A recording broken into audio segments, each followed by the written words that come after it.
B'Shem Hashem na'aseh v'natzliach.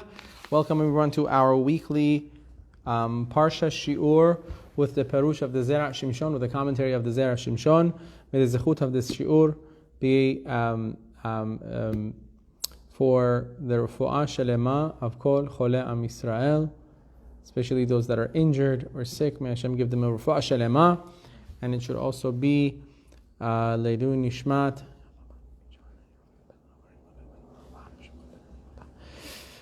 And also, obviously, Leilu Nishmat the Zera Shimshon himself, Harav Shimshon Chaim ben Nachman Michael. May his zechut be a melitz yosher for all of Am Yisrael. We are going to do Derush Zayin, the seventh ot of the Zera Shimshon on the Parsha. And here we go. The pasuk says, Kaved lev Paro. In Perek Zayin, 7th chapter of Shemot, pasuk Yud Daled, pasuk 14, says that Paro's heart is hard. Paro's heart is hard. And he refuses to send the people. He refuses to send Bnei Israel out of Egypt. And it also says in Perek Yud, chapter 10, pasuk Aleph, the first pasuk, it says the same thing. Ki ani hichbadti et libo. I have hardened his heart. Hashem says, I have hardened Paro's heart. Kashe, and this is difficult. Let's understand why this is difficult in a few senses. Lama tala katuv hakeshi lev shel Paro b'lishon kaved. Why is it that the hardness of Paro's heart has been described as kaved? Kaved generally in Hebrew means what? Heavy. It means heavy. Right? As we see in the Parsha later on also, when the Torah wants to say that Hashem hardened Paro's heart, it says, Vehechzakti et lev Paro. Chazak means strong, to stiffen. I stiffened Paro's heart. But in the beginning it says kaved. Right? So why the use of an unnatural terminology to say that Paro was being stiff-necked or being, what's the word? Stubborn. Yeah? For lack of a better word. Or it is the better word. So this is kasher. This is difficult to understand. Why use the word kaved? Velama bechol pa'am iskir milat lev v'yechazak lev Paro v'yechazak Hashem et lev Paro. And also we have to understand is why are we mentioning the heart of Paro each time? V'yechazak lev Paro or kaved lev Paro. What's with the heart?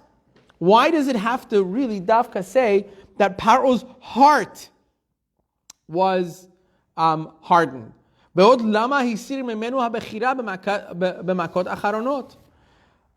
did Hashem presumably take away Paro's free will towards the end of the Makot? And he says, יש כאן פתחון פה למינים לומר לא היה ממנו שיעשה תשובה. It is literally giving a chance to those that like to find problems with the Torah to say, oh look, God took Paro's decision-making away. He had no free will. He was incapable of doing teshuvah. So what do you expect? Hashem literally punished him for wanting to punish him. Or Hashem literally punished him when he had no way out of the punishment. That's not fair. That's God. When people want to find problems, they'll find problems. So he's saying this makes it even worse. How could we say that Hashem took away Paro's free will? His heart got hardened after the seventh time, or was at what stage did his heart get? After the sixth. The sixth one? Yeah. 7 and 8 and 9. No. Fifth? After the seventh. 8, 9, and 10 already were when it says Hashem hardened his heart. Right? But before that, it says he hardened his own heart. But we have hardening heart everywhere. So the question is, what's with the hardening of the heart? Why even mention the heart? What does the heart have to do with the hardening? Why is him being stiff-necked have to do with his heart? We're going to go through that a little. Sorry, one question. one of those first 7 times that says he hardened his own heart. One time it uses it like a, how do you say it? He says his heart got hardened. It doesn't say he hardened. Right, or his heart got hardened. That could be God's act. Well, if it was God's act, it would say just like the rest of them, and Hashem hardened his heart, or Hashem made his heart stiff. It doesn't say that. So it's actually referring to him. And we'll see how that makes sense here.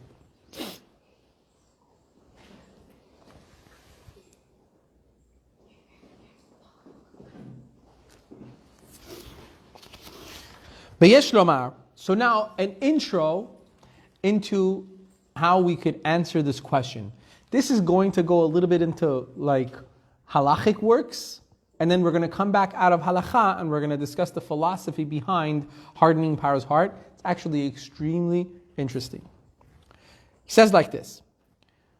For those of you that just came right now, small little recap is that we're discussing why we're in the Torah during the makot, during the plagues. The Torah says that uses the word kaved when it says kaved lev paro, Paro's heart had become hardened, or v'chen, and also it says ki ani ichbadti et libo, I have hardened Paro's heart. First of all, the word kaved is not the right word to use. As we see later on in the parsha, it says v'chizakti et lev paro. V'chizakti means I made a Paro's heart stronger or stiff.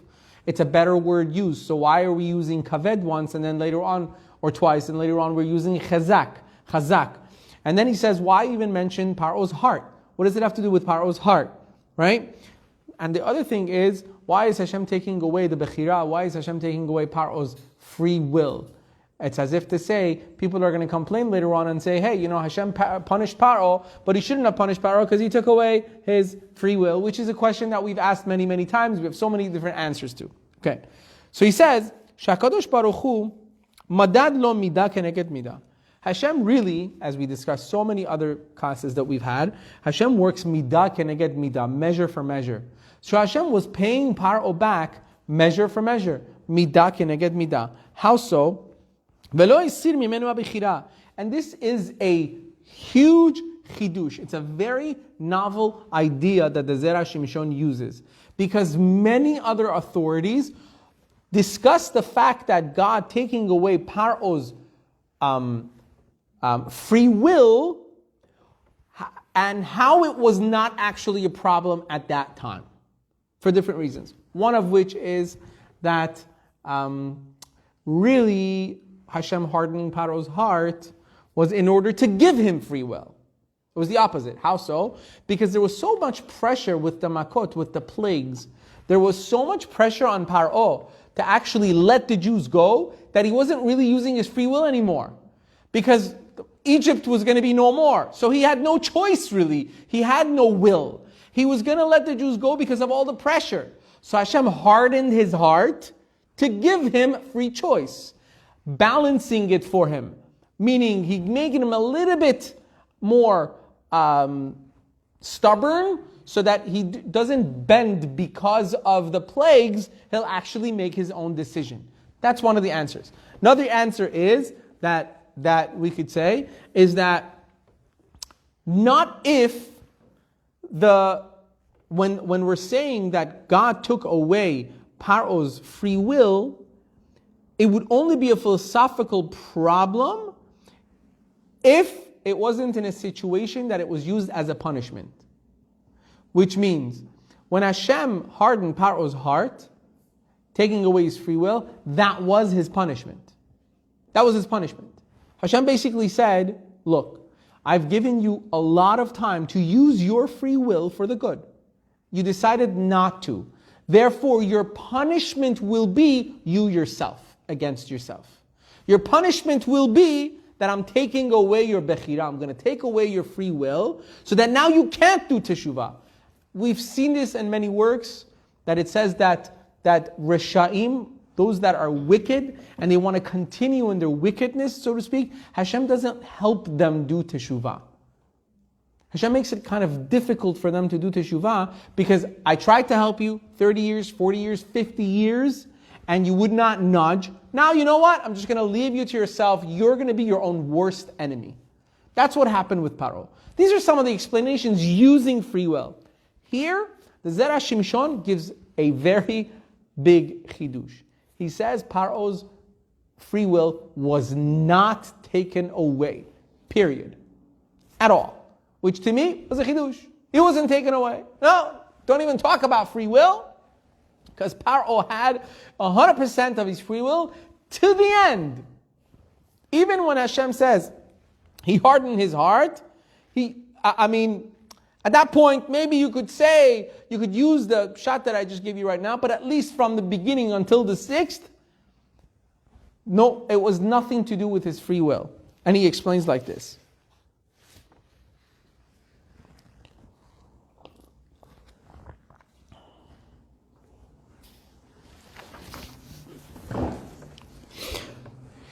Now we're going to go to the halachic part of it. So listen. Shekatav Peri Chadash Bezel Leshono. This is the words of the Pri Chadash. The Pri Chadash is a halachic work on the Shulchan Aruch. He says, he wrote, the Peri Chadash writes, that it is written in the Sefer Beit Chadash, which is the Bach. We call it the Bach. It's written in the Bach. Kibalti shema'aseh haya shenimtza etzem betoch halev. It says, I have heard or I received that what? That there was an incident once where there was a bone found in a heart. Okay, in the Pri Chadash is discussing how does an animal become a terefa, right? You have animals, and when you shecht an animal, then you have to check the insides to see if the animal is healthy. And then there are things that in halacha are discussed as to how do you decide this animal is healthy for you to be able to eat it. If there are defects found inside, especially the main arteries of the animal, that would say that the animal would not have survived an entire year, that animal is a terefa, you can't eat it anymore. Meaning, if the outcome is that you found something in the animal where if the animal was still living and you hadn't shechted it, would not have survived the year, then it's a terefa. It was a sick animal. It was on its way to die. You can't eat it anymore. So now, he says that he found that there was an incident where they shechted an animal. It was actually a deer. And they found a bone in the deer's heart. And the chachamim of the generation made it kosher and they said it's fine. You could still eat the animal. Chidush, right? Veichshir chachmei hador. And the chachamim of that generation made this animal kosher and they said it's fine. Why? Lefi shekach nimtza belev hatzvi. Because this is actually something you do find in the heart of deers. It's something that could happen. It doesn't necessarily mean that the deer is sick or was a terefa. You could find such things. Imagine a bone in the heart. Okay? How does this bone, where's this bone from? It's not that something cracked in the body of the animal went to the heart. No, it grew in the heart and it actually is not a bone. It's blood that becomes hardened and it becomes like bone inside the heart. It's a bone-like material that forms inside the heart of this animal that becomes bone, but it's really blood, a form of blood clots, a rock-hard blood clot, bar minan. I researched this in Google. It's very interesting. Very interesting stuff. These are the Mefarshim on the Shulchan Aruch from hundreds of years ago, and you will be amazed as to what you find in the internet about it now. The exact animals that they say you find these things in are in, as I researched, I found. It's nuts! You'll see. I find these things so amusing, so unbelievable, right? He says, "Ve'efshar sheyeh nimtza kach lif'amim bebehema." And he says that sometimes you could actually find these in domesticated animals as well. So he said this was found in a deer, which is not a domesticated animal. Deers are wild animals, even though they're kosher. But he says these could be found in domesticated animals as well, like sheep, cows. And Atkan, he says, this until here was the quote of the Bach. This was the Peri Chadash writing what the Bach wrote. Ve'ha'emet, and he says, but the truth is, im kibalato kabbalah, if this was something that you actually heard, he says, en lilmod mimenu lish'ar, he says, you can't say that it could be found in other animals as well. You heard about the deer, then you should just quote and say, this is about the deer only. Don't say you could find it in other animals, domesticated animals either. It couldn't be. Because if that's what you heard, then that's the only thing that could be true. There's a davka betzivi, because it's only the tzivi. Aval matzati besefer shara shamayim shekatav v'zeh leshono. It says, however, I found in the sefer called Shara Shamayim, and this is what he says. V'chol mineh haba'alei chayim en lahem etzem belibotam. All species of animals have no bone in their hearts. Milevad, except min hasus uv min echad shel hashvarim. It says there's a type of a horse and a type from the species of the ox, which I found to be, when I was researching it, it said that it is found also in Goats, sheep. No, buffaloes. That's why he says min hashvarim. He says it is found in large oxen, in the family of large oxen, which is, buffaloes. This bone is found. He says because they have this bone, because their bodies are so big, I guess the heart is so big, it needs support. So the heart itself has a bone that holds it inside the animal, so to speak, because it is so large. That's why they have it. So there's two different kinds here. As their heart needs support, because it needs strength to hold it up. Accordingly, an animal which you find a bone in its heart, you cannot make this animal mutar to be eaten. You find the bone inside an animal's, regular animal's heart, it's a terefa. Until you know for a fact that it's from the species that it's natural to have this bone in their heart. If it's not from those species, this bone makes the animal a terefa. Did I do a good job explaining that? Yeah, I didn't do it. So, could get a little,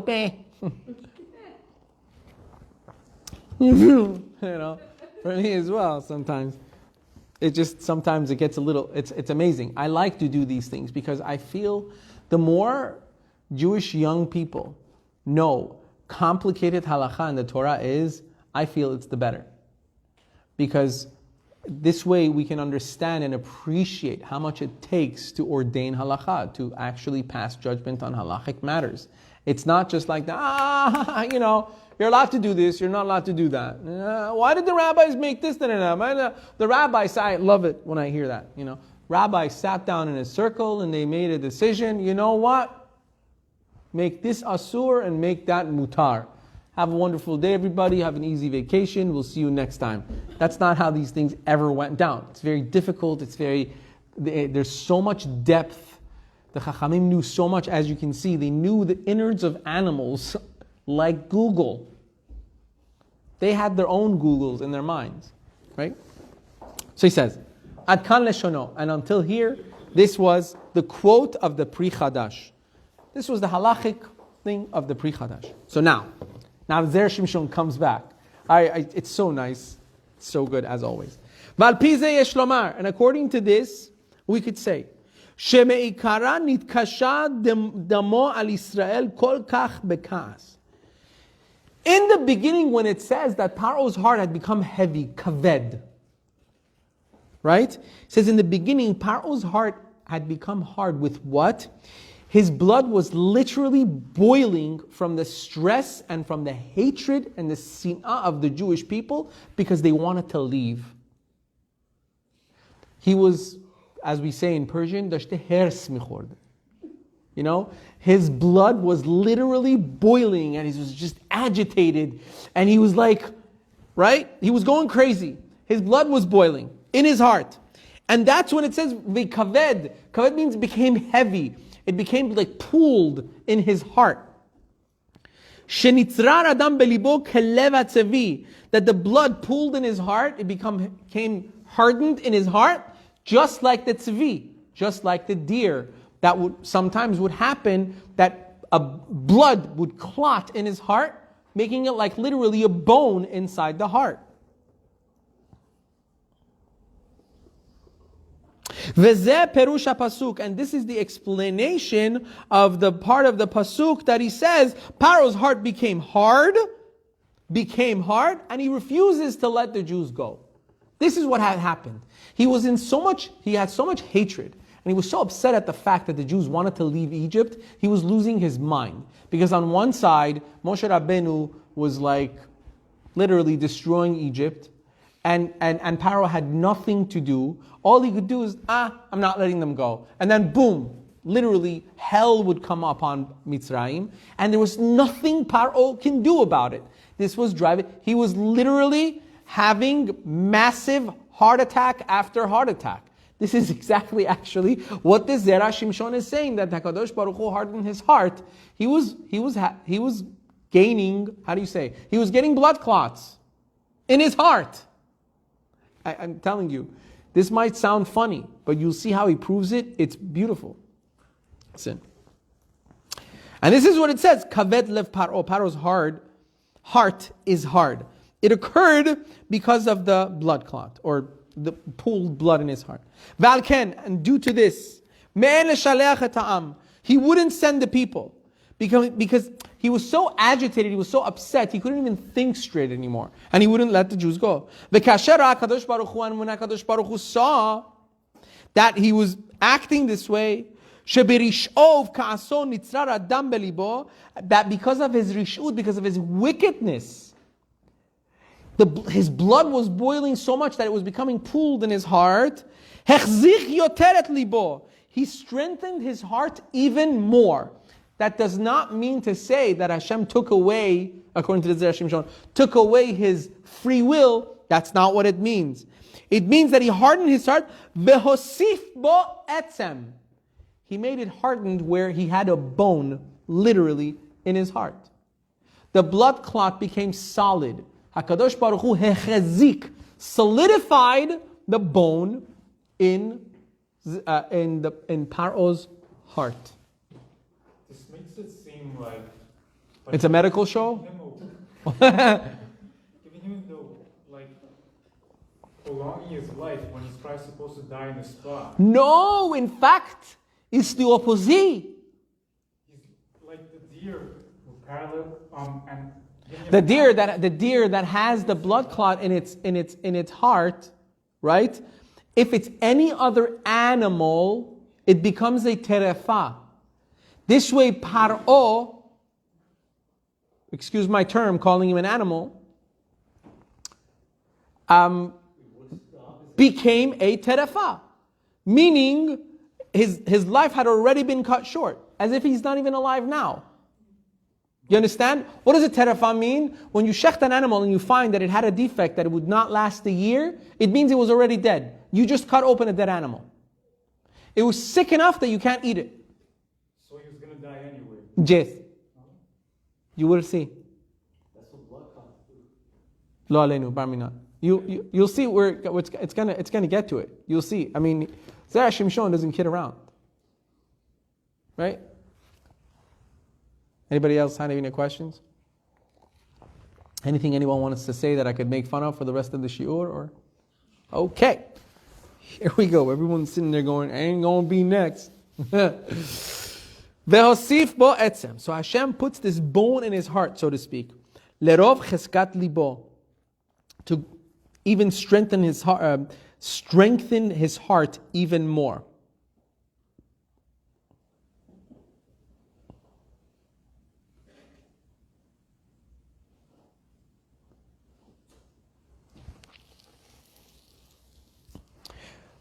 Therefore, now we already have answered a couple of the questions that we have. Why did it call it kaved? It's not really Hashem taking away his free will. Now, v'zeh shamar hakatuv כי בפעם הזאת אני שולח את כל מגפותיי אל ליבך. Again, you see in the pasuk, it says that this time, this was by the Makkah of Barad, the Makkah of hail. Moshe Rabbeinu says on behalf of HaKadosh Baruch Hu to Paro, this time I will send my plague, all of my plagues into your heart. Et kol magefotai el libecha. Again, are we talking about the heart again? You know, why doesn't Moshe Rabbeinu come to Paro and say on behalf of Hashem, this time because you didn't listen, I'm going to send the worst type of plague in your land, in your people. Why does it say, Et kol magefotai el libecha? I'm sending you all my plagues in your heart. Heart attack. That's literally, this is how I see it. This is what was happening. What does it mean? And Rashi says over there, Rashi says, what does it mean when Moshe Rabbeinu said, I will send all my plagues in your heart? Lamadnu shemakat bechorot shekula keneged kol hamakot. Rashi says over there that we learn from here that the makkah of bechorot, the firstborns that died, was equivalent, it was as tough as all of the makot put together. Why? Because it was death. Other makot were not instant death. Makat bechorot was instant death. So Rashi says, we see that makat bechorot was equivalent to all the makot. Says, and everybody asks, but this was makat barad. We were at the plague of hail. We're not at makat bechorot yet. We're not at the firstborn makkah yet, the plague of firstborns. Why is Rashi saying here, when Moshe Rabbeinu came to Paro and said, I'm going to send you all the makot into your heart? Rashi says, we see from here, the makat bechorot is equivalent to all of the makot put together. We're not talking about makat bechorot. The next one is going to be barad. It's going to be hail. What just happened here? Be'od shamakot lo hayu toch libo. And also, the makot were not in his heart. The makot were on the people. So why say in his heart? It says, according to what we just said, now it makes sense. When it says el libecha, in your heart, shehemid lo etzem toch libo. Because HaKadosh Baruch Hu put a sharp bone in Paro's heart, uvazen nitraf. And because of this, Paro became taref. He became a terefa. He was gonna die. He was a dead man walking, quite literally. Beda'at Pri Chadash, Keda'at Pri Chadash, according to the Pri Chadash. Ma shelo haya ken mitchila, and this is not what was happening in the beginning. Shelo haya rak nitzrar hadam. This wasn't just the pool of blood literally raging in his heart. Now it had hardened. And because it had hardened, Paro was being recognized as a taref. He was a dead man walking. And he says, and a terefa, even in a human being, is not going to live 12 months. It's literally a dead man walking. This is what the Peri Chadash says in Yoreh De'ah, Siman 31, Seif Katan Zayin, if anyone wants to look at it. Look it up. And because Paro was in a danger of dying now, he's literally going to die. And because by the makkah of barad, by the plague of hail, it says, I will send you all my makot in your heart. This shows that barad actually is equivalent to all the makot, because barad is also bringing death, just like makat bechorot.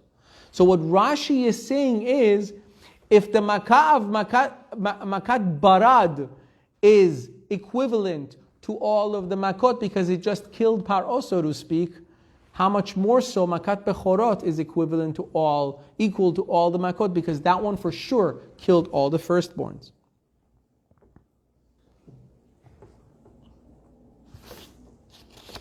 Vezeh, and this is the meaning, vayachbet libo hu va'avadav vayechazak lev Paro. Later on it says, and he made his heart stubborn. Paro made his heart stubborn. And then it says, he and his servants. And then it says, Paro's heart became strong. First it says kaved, and then it says vayechazak. Kaved means hardened, chazak means strength, given strength. Shenitzrar damam bekirbam, all of his advisors were the same way. They were boiling with rage in their hearts at first. And then vayechazak, and then Hashem hardened the heart with the blood clot in their hearts, all of them. Vechen, and also you see when it says Ki ani ichpated libo vet lev abadav, it says Hashem said to Moshe Rabbeinu, I have hardened his heart and the heart of his servants. They were all in the same boat, which means his servants were also terefot. Servants were also dead men walking. You'll see, I'm getting to the climax. Wait. Leman shiti ototai ele bekirbo. That's why it says, in order for me to place, so that I shall place these signs of mine within him, bekirbo, within him. Zera Shimshon says this means literally.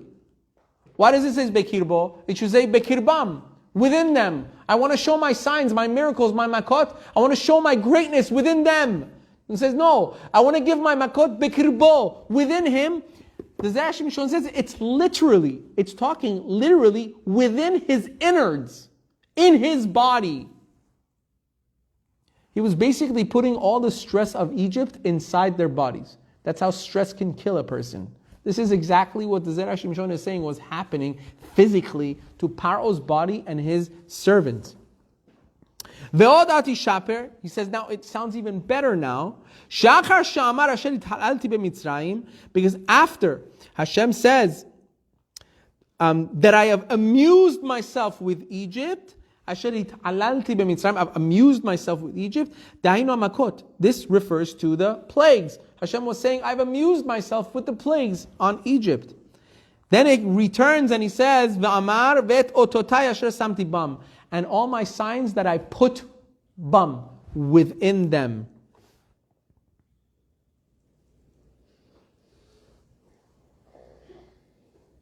And he says, this is referring to the fatal heart injury that Hashem gave Paro and his avadav, his servants. It says, therefore, listen to this now. Everybody following yet? Is that following yet? No one's like, you just started following now? Great. Okay. Velachen, on this account, he says, Be'et hamakat bechorot amar Paro. At the time of the plague of the firstborns, what did Paro turn to Moshe Rabbeinu and Aharon HaKohen and say? What did he say? When he said, okay, you know what? Leave. Everybody just leave. Get out. Please leave. It was the last plague. Firstborns had all died. Paro turns to Moshe Rabbeinu and says, okay, please leave. Take Bnei Israel with you. And then he adds something else. What does he say? He says, Uverachtem gam oti, and please bless me as well. What does he need a blessing right now? He's trying to get rid of the Jews. What blessing does he need? Okay, you got rid of the problem. Huh? He literally was asking for refuah shelema. He was dying. And he knew that even though he didn't die with makat bechorot, he was gonna die. And so were everybody else around him. So he was telling Moshe Rabbeinu, now that I've released you, uvarachtem gamoti, please bless me also. Please. As a last truce. Beracha. He literally was asking for a beracha. From the greatest mevarech. Don't we wish we could get a bracha for Moshe Rabbeinu? It worked. Listen to this. So he says, he was telling them, Hitpalelu alai she'erafem makat levavi. He was saying, please pray for him so that his heart defect will go away. Dum yad Avraham she'itpalel al Avimelech. This has happened before. Avraham Avinu was also asked by Avimelech to pray for Avimelech. When Avimelech took Sarai Menu, Avimelech asked Avraham before he left, he said, okay, Avraham, take your wife and go, but pray. And And Avraham Avinu prayed for Avimelech to have a refuah shelema, and it worked. Paro was asking Moshe Rabbeinu at the same time. He wanted a blessing for refuah. You think it's done? We're not done yet. Ubazeh yuvan nami pasuk. Now this pasuk makes sense. What pasuk? Ki amru kulam metim. Because the pasuk says,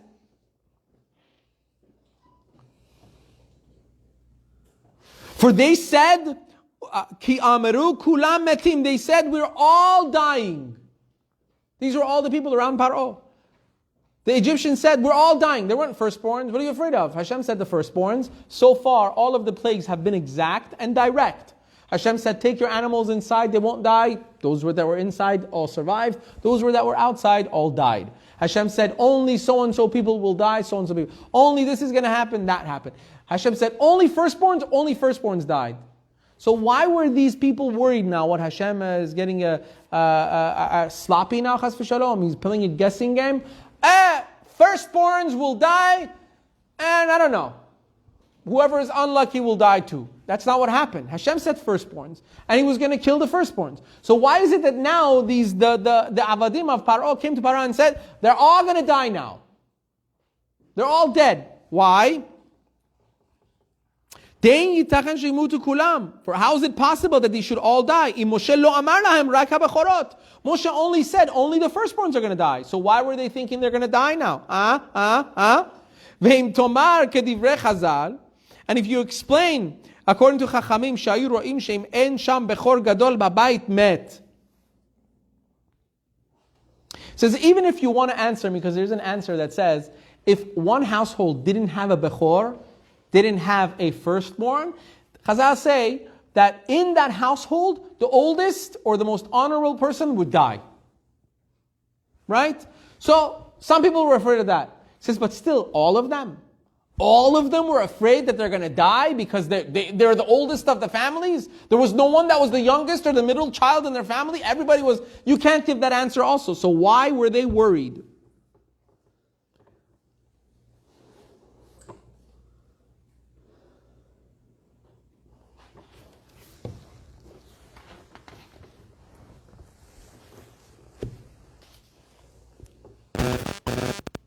So it says, Ela vadai, rather it must be Shamitzrim hayu yodim shehem terafim.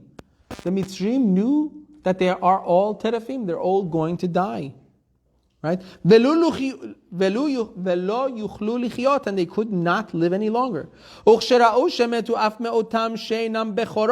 And when they saw that other people that were not Bechorot also actually did die, which were, let's say, the oldest of their family that had survived, that also died. They knew for a fact, they held, that you know what killed them? It's their heartache. Their hearts were hurting. They knew something was wrong. They knew they had already sected. Is that a word? They literally had heart attacks, and they felt, oh, that's it. You know, it was from the pains in their chest. They're all dying. They're next because they all had the pain, chest pain. Okay. That's why they all said they're about to all die. Now, ready for the cherry on top, everybody? Y'all ready for the cherry on top? Listen to this. This is years later, Yeshaya Novi. We're skipping forward from Moshe Rabbeinu in Mitzrayim all the way to Yeshaya Novi. He says, Yeshaya Novi says, Olevav Mitzrayim yimas bekirbo.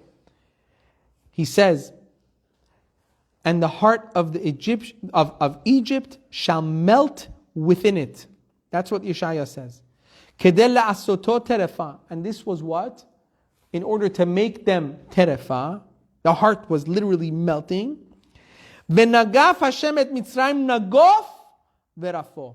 Hashem gave a magefa to the Mitzrayim. What did He do? Verafo. And He healed them. The nigafam, for Hashem initially struck the Egyptians in their hearts. V'achar kach betzed Yisrael miMitzrayim. After the Jews left Mitzrayim, ripam. He healed them. That's why Yeshayahu says clearly, when the Jews left Egypt, Hashem healed the Egyptians. Healed from what? They weren't sick. There wasn't like a virus going around. They were either Bechor, they would die. They were not Bechor, they wouldn't die. There's nothing like that. So what was it for them to have refuah from? It was this. Because Paro asked Moshe Rabbeinu to bless them, they had a refuah from their terefah status.